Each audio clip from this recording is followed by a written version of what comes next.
Somali Tosai. People think that it's not a pentatonic scale. It could be a pentatonic scale and it could not be. Because originally it has been composed in Sheikh school by Ali Mire, was a teacher. The tune was a Sudani tune, and it has been brought here by a singer, Daoud Timayare. He sang it. Later on, Qasim Hilole, both of them have died, has sung it. And during that time, it has been, when Qasim Hilole sang it, the tune has been changed. Little different, but at the same time, it's...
سعفار سنعس كله كويمن سده مالنتو قدوي وسيدا كديغن سفكها تيري سوما بأندينو سعفار سنعس كله كويمن سده مالنتو قدوي وسيدا كديغن سفكها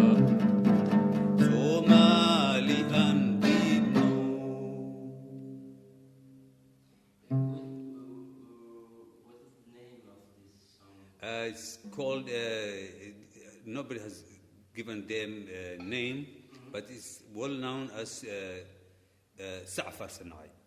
Sa'far Sanai. And it means if a cow refuses to go to, say, a watering place which has got a very bad smell, when that cow after 3 days, when she gets thirst, she will come, and like that. And Somali who does not want to be a national figure, he will be like that. Allora, you have asked me when I learned the lute, whether I change the tones or the strings and the tuning of the strings. I told you all music are the same, and now when I'm playing this, I can give you an example. It could be played, I can sing it with an Arabic tone, and at the same time I can play with it the Somali. When it's full tone,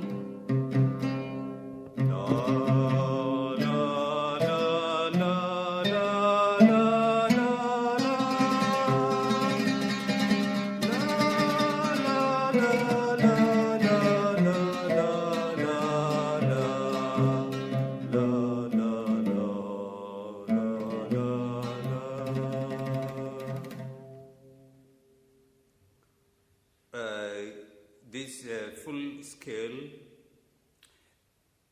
but in Somali pentatonic scale, we always miss half notes. We don't use, because our ears cannot grasp it, and it's played just like this. La, la,